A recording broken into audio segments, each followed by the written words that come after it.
श्री शिवाय नमस्तुभयम दोस्तों, पंचमी की आप सभी भक्तों को बहुत बहुत शुभकामनाएं। तो कमेंट बॉक्स में जय सरस्वती माता जरूर लिखिए।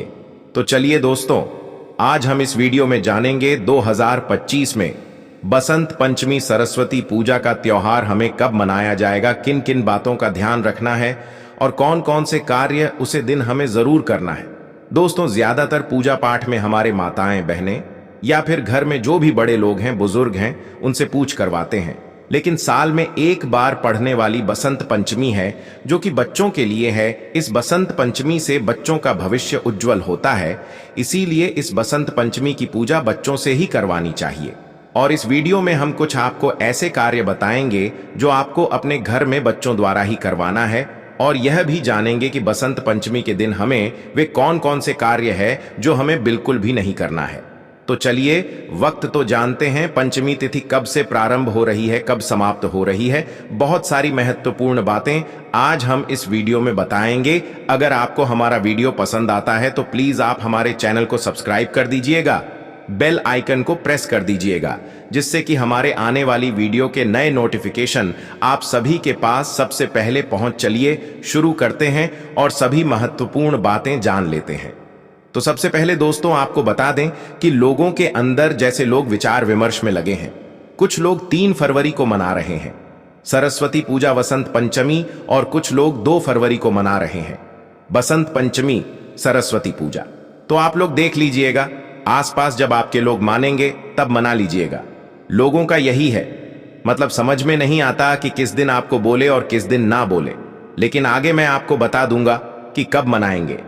तो सबसे पहले सरस्वती पूजा के दिन बसंत पंचमी को हम पहले भग के नाम से जानते हैं। जो नियम विधि है पहले वह जान लेते हैं। तो पूजा विधि हम वीडियो को लास्ट में जानेंगे कि हमको किस प्रकार से बसंत पंचमी की पूजा करना है। इससे पहले हम यह जो फगुआ के नाम से जाना जाता है उसके बारे में जान लेते हैं। तो सुबह सवेरे हमें स्नान ध्यान करके स्वच्छ जल से स्नान करना है, और बसंत पंचमी के दिन हमें इस बात का ध्यान रखना है कि हमें पीले ही वस्त्र पहनना है। भूलकर भी नीला, सफेद, काला इस प्रकार के कलर हमें नहीं पहनना है। खाने का मतलब है कि आपको पीला ही वस्त्र पहनना है। अगर आपके पास है तो महिलाएं और पुरुष बच्चे सभी को पहने चाहिए। उसके बाद आप माता की मूर्ति भी आप लोग लाकर रख सकते हैं, पहले ही ले लीजिएगा। और मान लीजिए जो लोग रविवार को तो नहीं खरीदते हैं मिट्टी की मूर्ति वगैरह, तो आप लोग पहले ही खरीद लीजिएगा, क्योंकि इस बार जो बसंत पंचमी पड़ रही है वह सोमवार के दिन पड़ रही है। अगर आप एक दिन पहले खरीदेंगे तो रविवार है, तो रविवार के दिन मूर्ति खरीदना शुभ नहीं माना जाता, इसलिए आपको रविवार के और पहले मूर्ति खरीद लेना है। दोस्तों, एक बात का आपको बहुत जरूरी ही ध्यान रखना है कि मूर्ति खरीदते समय आपको किन किन बातों का ध्यान रखना। देखिए, बैठी हुई आसान में मुद्रा में हमें मूर्ति लेनी है, और खड़ी मूर्ति नल, बहुत लंबी मूर्ति नल, और माता अगर पुष्प पर जैसे अपने हंस पर विराजमान है वही आपको लेनी चाहिए। बैठे रूप में ही लीजिएगा, मतलब आसान माता लगाकर बैठी हो, वहीं हमें इस मुद्रा में मूर्ति लेनी चाहिए, ना कि खाड़ी मुद्रा में लेनी चाहिए। जब आप मोटी खरीदने जाएं तो आप देख लीजिएगा कि मूर्ति खड़ी नहीं होनी चाहिए। खड़े मूर्ति घर में लाना सही नहीं होता है, तो आप माता की बेटी हुई मूर्ति ही घर में लेकर आना है, वह भी बसंत पंचमी के दिन, क्योंकि सालों भर देवी देवता खड़े रहते हैं, इसलिए हमें बैठी हुई मूर्ति ही लेनी चाहिए। जो भी पुरुष लोग बहुत कम ध्यान देते, महिला इन बातों का ध्यान जरूर रखें, और कुछ लोगों के ध्यान से निकल जाता है। तो आप लोग देख लीजिएगा, विसर्जन के लिए आप लोग पूछते हैं, तो देखिए, पूजा पाठ करके 1 साल तक मूर्ति को रखनी चाहिए, और अगले साल जैसे हम विसर्जित कर देंगे, फिर नई मूर्ति सरस्वती जी की लेंगे। जो मूर्ति रखते हैं उनके लिए जो प्रतिमा रखते हैं, और कुछ लोग तो केवल फोटो से ही करते हैं, तब तो उन्हें विसर्जन करने की कोई मतलब जरूरत ही नहीं। अपना फोटो पूजा पाठ करेंगे और फिर फोटो घर में ही रखेंगे। लेकिन मूर्ति आपको पूजा पाठ करके कुछ लोग विसर्जन तुरंत कर देते हैं 2-4 दिन रखने के बाद, और कुछ लोग जैसे पूरे साल रखते हैं और अगले साल नई मूर्ति लाते हैं, और फिर जो है पुरानी मूर्ति का विसर्जन कर देते, विसर्जित कर देते हैं। तो आप यह नियम अपने घर का आप लोग देख लीजिएगा, लेकिन 1 साल रखनी चाहिए। 1 साल के बाद ही हमें करनी चाहिए। तो इसलिए आपको माता सरस्वती की बेटी हुई मूर्ति लाना है, क्योंकि हम उनको 1 साल तक घर में बैठकर रखते हैं और फिर अगले साल आप दूसरी जब नई मूर्ति लेकर आए तब आप पुरानी मूर्ति को किसी पवित्र नदी में जाकर नियम व तरीके से विसर्जन कर दें। तो यह हो गया आपका मूर्ति का विसर्जन का नियम। दूसरी चीज क्या है कि देखिए, सरस्वती पूजा बसंत पंचमी का जो दिन है ना, अबूझ मुहूर्त के नाम से जाना जाता है। इसमें आप किसी भी प्रकार के शुभ और मांगलिक कार्य कर सकते हैं। कोई आपके पत्र पंचांग दिखाने की जरूरत नहीं है, मुहूर्त निकलवाने की जरूरत नहीं है। क्या होता, कुछ लोग पूजा का मुहूर्त पंडित द्वारा या ज्योतिष द्वारा निकलवा हैं, लेकिन आपको हम जो नियम बता रहे हैं उसे नियम से आप पूजा कीजिए। आपको किसी भी प्रकार का कोई मुहूर्त निकलवाने की जरूरत नहीं पड़ेगी, क्योंकि यह निर्भग मुहूर्त माना जाता है और इसमें अब कोई भी कार्य नहीं संकोच कर सकते हैं। नया कार्य हो या शुभ और मांगलिक कार्य भी आप लोग कर सकते हैं। अगला ध्यान आपको क्या रखना है कि कुछ लोग जैसे कहते हैं कि जैसे हम लोग तो पहले फगुआ के नाम से जानते हैं, तो उसे दिन हम लोग पुआ अपने घर में जरूर बनाते हैं। मैदे का, आटे का, सूजी का जो भी बनाए पुआ बनाते हैं। गुलाल हम जरूर माता को चढ़ाते हैं। पूर्वी माता को भूख में पुआ और गुलाल चढ़ाने का बहुत ही बड़ा महत्व है। इन 2 चीजों के बिना पूजा अधूरी मानी जाती है, इसलिए आप यह 2 चीज तो जरूर ही बना लेना या फिर मंगवा लेना। अबीर जिसको कहते हैं, अबीर और धन, 3 चीज माता को जरूर चढ़ती है। पूरा नारियल और गाड़ी छुहारा भी ले सकते हैं। अबीर और आपका जो धन, यह 3 चीज आपको जरूर चढ़ने हैं। कुछ लोग जैसे आम के मोजर भी चढ़ाते हैं, कुछ लोगों के चढ़ता है तो आपको मिल जाता है तो जरूर चढ़ाएं, और नहीं मिलता है तो यह जो भी मिल जाता है उसी से आपको पूजा पाठ करनी है। यह क्लियर हो गया। दूसरी चीज क्या है कि बच्चों से उसे दिन आप लोग पूजा जरूर करवाइए, क्योंकि बच्चे ही माता की पूजा करते विद्या की देवी मानी जाती है, बुद्धि की देवी मां मानी जाती है। सरस्वती माता तो उनसे चंदन तिलक थोड़ा सा जरूर, माता को मतलब होली वगैरह आप लोग सिंदूर वगैरह लगवा सकते हैं, माता को तिलक लगा सकते हैं। और बच्चों से कहिए कि जो उनका सबसे मतलब जो हार्ड सब्जेक्ट रहता है ना, जो बहुत अधिक भारी रहता है, जो समझ में नहीं आता, वह जरूर माता के पास ले जाकर थोड़ा सा मोर पंख के साथ या थोड़ा सा पुष्प के साथ बुक के अंदर डालकर एक पेन, कॉपी, पुस्तक मां के पास हमें जरूर उसे दिन चढ़ाने चाहिए। दोस्तों, अब आप सोच रहे होंगे कि बसंत पंचमी के दिन बच्चों से पूजा क्यों करवाना चाहिए। हमारे कहने का मतलब है कि अगर आप इस दिन बच्चों से पूजा करवाते हैं तो उनके अंदर विद्या माता का आशीर्वाद होगा और उनकी बुद्धि तीव्र हो जाएगी। क्या होता है, जो बुजुर्ग होते हैं, घर में बड़े होते हैं या फिर माता पिता है, वह लोग तो पढ़ाई वगैरह करते नहीं है, लेकिन वह अपने बच्चों को बहुत बड़ा बनाने का सोचते हैं, उनके बुद्धि का विकास करने की सोचते हैं। तो इसीलिए आपको इस दिन बच्चों से ही पूजा करवानी चाहिए। बच्चे भी भगवान का ही रूप है। अगर आपके घर में बच्चे नहीं हैं तो फिर आप पूजा कर सकते हैं। दोस्तों, एक बात का ध्यान रखें कि बसंत पंचमी के दिन हमें विद्या माता को हमें आराम देना चाहिए। उसे दिन हमें पढ़ाई नहीं करनी चाहिए। इस बात का भी आप लोग ध्यान रखिएगा। अब दोस्तों, आप सोच रहे होंगे कि हमने ऐसा क्यों बोला है। हमारे कहने का मतलब है कि हम सालों साल पढ़ाई करते हैं, हमारे बच्चे पढ़ाई करते हैं। अगर साल में वह एक दिन विद्या माता को आराम करने देंगे तो माता अत्यंत प्रसन्न होती है और बच्चों की बुद्धि भी तीव्र होती है। इसके अलावा छोटे बच्चों का आप अन्य प्रश्न वगैरह उसे दिन करवा सकते हैं, जब पर उनके जीवन पर हम जैसे शहद से ओम लिख सकते हैं। तो यह सभी कार्य सरस्वती पूजा के दिन अबूझ मुहूर्त में कर सकते हैं। किसी पंचांग की जरूरत नहीं है और बच्चों से आप लोग पूजा पाठ करवाकर वहां पर पुस्तक रखवा दीजिएगा। दोस्तों, थोड़ा सा आप ध्यान रखिएगा कि बसंत पंचमी के दिन आप अपने बच्चों को डांटे वगैरह ना और उन्हें पढ़ने के लिए ना बोले। जब साल में एक ही दिन ऐसा रहेगा कि आप अपने बच्चों को पढ़ाई के लिए मना करेंगे, इसकी जगह आप उसे दिन उनको कुछ और नया सीखने का सोचिए। हिंदू धर्म में बहुत से त्योहार आते हैं, लेकिन यह बसंत पंचमी साल में एक ही बार आती है, जो कि विद्या माता के लिए होती है। सरस्वती माता उसे दिन आराम करने दीजिए। जैसे हम लोग थक जाते हैं और आराम करते हैं, उसी प्रकार से हमें विद्या माता को भी आराम करने देना चाहिए। उसके अलावा आप बच्चों को कोई मनोरंजन खेल खिला सकते हैं। उनके पसंदीदा पकवान बनवा सकते हैं, लेकिन उसे दिन पुस्तक को आराम देना चाहिए। विद्या माता को उसे दिन हमें पढ़ने नहीं चाहिए। बच्चों को इस बात का आप लोग ध्यान दिला दें। अगला आप लोगों का एक प्रश्न रहता है कि जैसे कि बच्चे का अगर एग्जाम है, परीक्षा है, तो वह बच्चे कैसे नहीं पढ़ेंगे। तो ठीक है, आप लोग माता से माफी मांग लीजिएगा, पहले चढ़ा दीजिएगा अपनी पुस्तक को, अपने कॉपी को, अपने पेन को, और उसके बाद माफी मांगकर आप लोग फिर उसे पुस्तक को उठाकर पढ़ेगा। क्या कीजिएगा? मजबूरी में जो कार्य करना पड़ जाता है उसे हमें करनी ही चाहिए। बाकी अगर बचाने लायक है तो उसे दिन विद्यार्थी देवी माता को, हमें विद्या माता को आराम देनी चाहिए, मतलब पढ़ने नहीं चाहिए। बच्चे पूजा पाठ करते हैं, एंजॉय करते हैं, पूरा पकवान कहते हैं, पंडालू में जाते हैं, घूमते फिरते हैं, और सभी को पीला वस्त्र उसी से मिलता जुलता जरूर पहनी है। तो यह सभी कार्य हो गया। सरस्वती पूजा में यही सब कार्य किया जाता है। ध्यान से एक एक बातें आप लोग नोट कर लीजिएगा और यह या तो याद रखिएगा। और इससे पहले दोस्तों, अगर आपको हमारा वीडियो पसंद आता है तो चैनल को पक्का सब्सक्राइब कर दीजिएगा और वीडियो को लाइक कर दीजिएगा, क्योंकि आपकी एक छोटी सी लाइक से हमें बहुत अधिक प्रेरणा मिलती है और हमारा वीडियो बनाने का मनोबल बढ़ता है। तो जरूर कीजिएगा। ये क्लियर हो गया? पाठ कैसे करें तो कोई बात नहीं, ये जो पूजा है ना, ये बच्चों की ही पूजा है। तो अगर आपके बच्चे हैं तो उनको पूजा करो, उनसे करवा लीजिए और रेडीमेड चीजों का प्रयोग कीजिए। आप कोई भोग प्रसाद पूरा वगैरह ना बनाएं, घर में खाने पीने के लिए बना सकते हैं, क्योंकि बसंत पंचमी का दिन है और यह व्रत है ना, माघ महीने के शुक्ल पक्ष की पंचमी तिथि के दिन हम सरस्वती पूजा वसंत पंचमी का त्योहार मनाते हैं।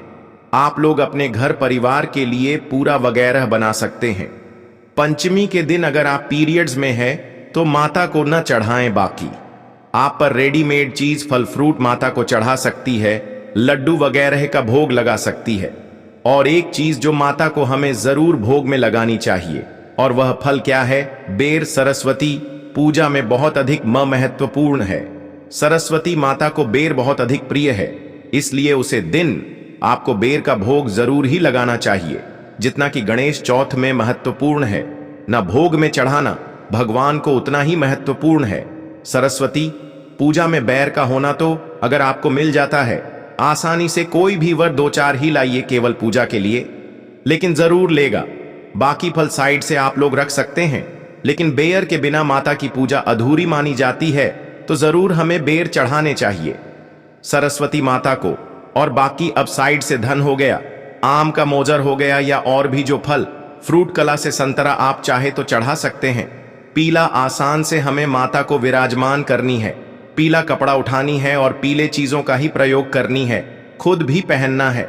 माता को भी जो वस्त्र देते हैं पिलाई खरीदे और इस पर हम माता को चढ़ाकर धूप अगरबत्ती दिया, कलश चाहे तो कलश में रख सकते हैं। यह सभी चीजों के साथ, फ्रूट के साथ, सिंदूर चंदन के तिलक के साथ, सिंदूर तिलक के साथ हम माता की पूजा करेंगे, आरती करेंगे, और इस विधि से हम सरस्वती माता को प्रसन्न करना चाहते हैं। पूरा वगैरह चढ़ाते हैं और है माता हमारे बच्चों के ऊपर, हम हमारे घर परिवार के ऊपर अपना आशीर्वाद बनाकर रखें। माता से हमें प्रार्थना करने की है। माता के विद्या देने वाली माता को, सरस्वती माता को ही मानते हैं। बुद्धि विद्या हमारे बच्चों में कूट कूट कर भरी है कि थोड़ा सा बच पढ़ाई लिखाई पर ध्यान दें, बुद्धिमान बने, समझदार बने। तो यह सब तो हम भगवान से चाहते हैं। तो माता से हमें हाथ जोड़कर प्रार्थना करना है, प्रणाम करना है, और जितने नियम विधि आपको बताया है सभी कार्य आपको करने। आप तो चलिए आगे जान लेते हैं। सरस्वती पूजा का त्योहार हमें कब मनाना है, तो आपको बता दूं कि सरस्वती पूजा का त्योहार हम लोग जैसे 3 फरवरी को मनाएंगे। दिन है सोमवार। सोमवार के दिन हम बस पंचमी का त्योहार मनाएंगे, और कुछ लोग जैसे 2 तारीख को भी मना रहे हैं, तो आप अपना देख लीजिएगा। वैसे तो हिंदू पंचांग के अनुसार आपको हम बताते हैं कि बसंत पंचमी का त्योहार किस दिन, शुभ मुहूर्त, तारीख, पूजा विधि का शुभ समय क्या हुआ, तो वीडियो के अंत तक बने रहे। तो चलिए दोस्तों जानते हैं। हिंदू कैलेंडर के अनुसार बसंत पंचमी का त्योहार 2025 में बसंत पंचमी 3 फरवरी को मनाई जाएगी। कुछ लोग हैं जो कि 2 फरवरी को ही मान लेते हैं। वैसे हिंदू कैलेंडर के अनुसार 3 फरवरी को बसंत पंचमी का त्योहार हिंदू धर्म में बड़े धूमधाम से मनाया जाएगा। बसंत पंचमी का त्योहार भारतीय कैलेंडर के अनुसार माघ महीने के शुक्ल पक्ष की 5वीं तिथि को मनाया जाता है। यह खास तौर पर सरस्वती पूजा के रूप में मनाया जाता है और बसंत रथ की शुरुआत का प्रतीक भी है। इस दिन लोग विशेष रूप से विद्या की देवी सरस्वती की पूजा करते हैं और पीले रंग के कपड़े पहनने की परंपरा है जो बसंत रथ के रंग को दर्शाता है और यह दिन विशेष रूप से सरस्वती पूजा के रूप में मनाया जाता है। सरस्वती पूजा का उद्देश्य विद्या, ज्ञान और कला की देवी सरस्वती की पूजा करना होता है। तो दोस्तों, वीडियो में आगे बढ़ने से पहले कमेंट बॉक्स में सच्चे दिल से लिखें जय मां सरस्वती। तो चलिए दोस्तों, आप जानते हैं कि बसंत पंचमी की पूजा विधि क्या होनी चाहिए, हमें किस प्रकार से वसंत पंचमी की पूजा करनी है, यह सब हम आपको बड़ी बड़ी से बताएंगे। तो वीडियो के अंत तक बन रहे हैं ना? तो चलिए दोस्तों, जानते हैं। नंबर 1 है साफ सफाई। पूजा स्थल को अच्छी तरह से साफ करें। घर के मंदिर या पूजा स्थल को स्वच्छ करें। उस स्थान को साफ करें जिस स्थान पर आप माता सरस्वती जी की पूजा करेंगे। इसके बाद आपको क्या करना है कि इस दिन पीले रंग के वस्त्र पहनने की पर है, क्योंकि पीला रंग बसंत रातु का प्रतीक है। इसलिए हमें पसंद हेतु का स्वागत पीले वस्त्र पहनकर करना चाहिए। पीले वस्त्र आपको आसानी से उपलब्ध हो जाएंगे या फिर आपके पास पहले से ही होंगे। जरूरी नहीं कि आप उसे दिन नहीं, बस 3 पहने। आप पुराने जो वस्त्र हैं उनको साफ करके स्त्री वगैरह करके पहन सकते हैं। आसनों की व्यवस्था। पूजा के लिए साफ और पवित्र आसन बिछाए।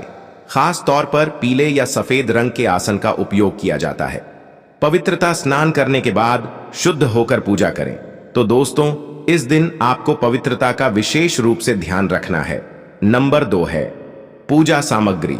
पूजा के लिए निम्नलिखित सामग्री की आवश्यकता होती है। पूजा सामग्री का विशेष महत्व।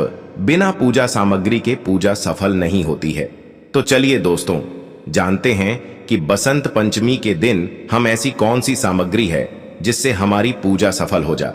सरस्वती की मूर्ति या चित्र। यदि मूर्ति नहीं है तो चित्र भी हो सकता है, तो आपको मूर्ति जरूर ही ले लेनी है। बस मूर्ति लेते समय आप थोड़ा सा ध्यान रखें कि मूर्ति बैठी हुई अवस्था में होनी चाहिए।